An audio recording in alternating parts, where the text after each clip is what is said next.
Je vais essayer de satisfaire la demande du président. Merci, Monsieur le Président. Merci à tous les présents. Donc, je vais essayer d'être un peu rapide et bref concernant cette intervention qui concerne pourquoi alors on a besoin d'un nouveau code de télécommunications. Donc, je ne vais pas revenir sur tout le contexte législatif et réglementaire en Tunisie. Vous savez très bien que la Tunisie, comme partout dans le monde, la Tunisie a engagé un processus de libéralisation du secteur des télécommunications, et ce dès la dernière décennie du XXe siècle. Donc, en effet, des mutations profondes ont eu lieu dans le secteur. Ces mutations portent à la fois sur le domaine réglementaire, le domaine technologique, le domaine économique et également social. Et ces mutations ont modifié d'une façon spectaculaire le secteur et le paysage des télécommunications en Tunisie. Donc on est là actuellement. Vous savez parfaitement qu'on a, comme a dit Cézied, on a une multitude d'intervenants.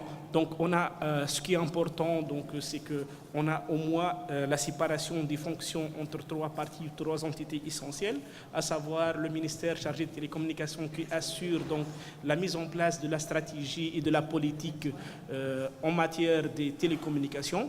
Malheureusement, on parle encore de télécommunications alors que ce n'est plus même l'ère des communications électroniques, mais on parle actuellement de télécommunications. Il y a également l'INT et avec d'autres acteurs, mais principalement l'INT qui assure la fonction de régulation.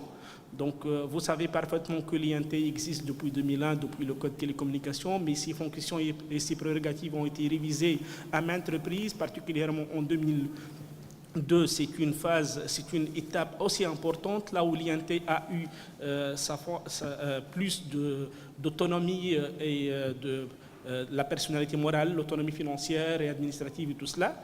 Donc en 2008, et vu les évolutions, qu'elles soient technologiques, économiques et tout cela, le législateur tunisien a été obligé et contraint à réviser le cadre pour donner plus de prérogatives à l'INT, mais ce n'est pas uniquement à l'INT, mais pour le secteur, pour s'engager davantage dans le processus de libération du marché.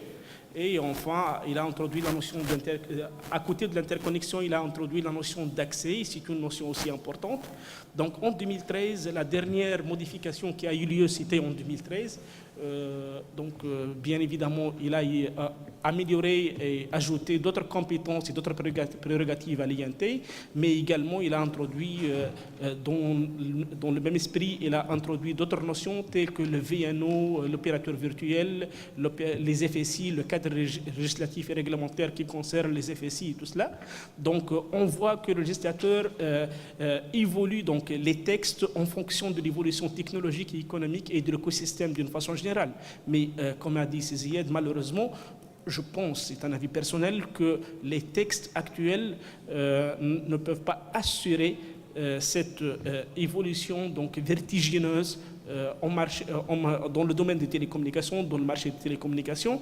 Donc, face à une évolution aussi importante, on parle actuellement de la convergence entre plusieurs disciplines, la convergence entre les réseaux et les services, la convergence entre les terminaux et finalement la convergence entre les usages. On peut également parler de la convergence entre les télécommunications, la convergence entre les audiovisuels, les médias audiovisuels, et finalement entre les services fournis dans le cadre des sociétés de l'information. Donc tout cela, généralement partout dans le monde, on parle de trois sphères de régulation. Les sphères de régulation qui évoluent, généralement chaque sphère a le périmètre qui le concerne. Pour les communications électroniques, il y a des textes spécifiques qui régissent les communications électroniques. Pour l'audiovisuel, il y a des textes, c'est le cas par exemple au niveau de la Commission européenne. Il y a des textes qui régissent la partie audiovisuelle et il y a les textes qui concernent notamment le commerce électronique pour la partie société de l'information. Donc on peut dire ça. Mais actuellement, cette philosophie, je pense que devrait être changée, soit ailleurs, soit en Tunisie. Je pense qu'avec la convergence, actuellement, je pense qu'il y a certains parmi vous qui sont en train de faire du Facebook. Je pense que le président de l'INT est en train de le faire. Donc, donc, qui sont en train de naviguer sur Facebook. Et je pense que c'est de la convergence, en fait, parce qu'en fait, on peut utiliser des tablettes, des smartphones. Quoi? Ah, d'accord, c'est important. Donc, je pense que c'est de la convergence, puisqu'on utilise des tablettes, des smartphones ou bien des PC portables, en utilisant des réseaux de différentes natures, soit 3G, soit 4G, soit du Wi-Fi, donc en utilisant donc, des services qui sont différents, soit des vidéos de ce que se passe au niveau de ce workshop, soit également des échanges et tout cela. Donc, je pense que même au niveau de cette salle, au niveau de ce workshop, on est en train de vivre de la convergence. Donc, je pense que le moment et le temps alors de modifier et de changer l'écosystème et le cadre législatif et réglementaire pour être en phase avec ce nouveau paysage et cette nouvelle donne. Je vais essayer d'aller vite. Hein? Ok. Donc, dans ce contexte, donc, il faut alors ajouter à tout cela qu'il y a toute une nouvelle donne, c'est-à-dire un nouveau paysage. N'oubliez pas que la dernière modification du code a eu lieu en 2013. En 2014, c'est-à-dire au 27 janvier 2014, une nouvelle constitution a été promulguée en Tunisie. Il y a également, à travers cette nouvelle constitution, on a assisté à il y a eu instauration de plusieurs principes tels que les principes fondamentaux des libertés d'opinion, de pensée, d'expression, d'information et de publication. Il y a les droits plusieurs droits qui ont été instaurés également, les droits d'accès à l'information, au réseau de communication, la protection de la vie privée des personnes et des citoyens, la confidentialité des communications et des données personnelles. Il y a tout un arsenal et tout un ensemble de principes qui ont été instaurés et que ces principes devraient être transposés au niveau du Code des communications électroniques qui sera promulgué. Tout cela a donné lieu à un nouveau modèle économique et que ce nouveau modèle économique nécessite alors, pour qu'il soit mis en place, donc nécessite un nouveau cadre réglementaire et juridique, un nouveau cadre qui incite alors à l'investissement, c'est-à-dire un nouveau cadre, comme on a vu avec nos collègues et nos homologues italiens et particulièrement espagnols, donc la révision du régime d'autorisation et d'octroi de licence. Donc c'est une étape aussi essentielle et importante pour permettre la liberté d'entreprendre. Il faut alors également penser à la neutralité technologique, un nouveau cadre qui permet une incitation à l'exploitation optimale des infrastructures existantes. Certainement, on incite l'investissement en matière d'infrastructure, mais ce n'est pas uniquement l'investissement en matière d'infrastructure. Il faut exploiter convenablement l'infrastructure disponible déjà. Il faut consacrer également la discrimination positive qui était déjà prévue au niveau du code, au niveau de la Constitution.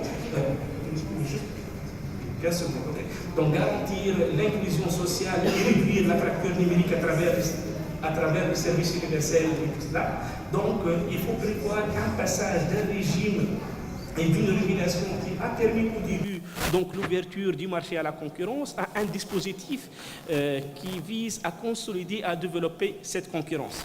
Donc, je te propose la suite dans une deuxième étape. Ok, je vais finir pour 5 minutes.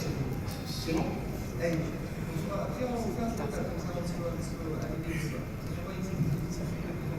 Ah, d'accord. Ok. Moi, ce que je dirais,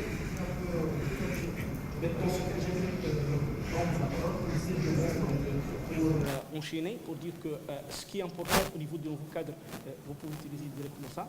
Donc ce qui est important, c'est que le nouveau cadre réglementaire doit mettre, comme a dit M. le secrétaire d'État ce matin, donc, le consommateur comme étant au centre de ses intérêts et à travers l'amélioration des conditions de la concurrence, l'amélioration des conditions de qualité de service, la disponibilité des services et également de réduction des barrières à l'entrée, donc éliminer, voire même les barrières à l'entrée. Donc, c'est ce qui est important et permettre à tous les investisseurs, à tous les acteurs la liberté d'entreprendre pour la télécommunication.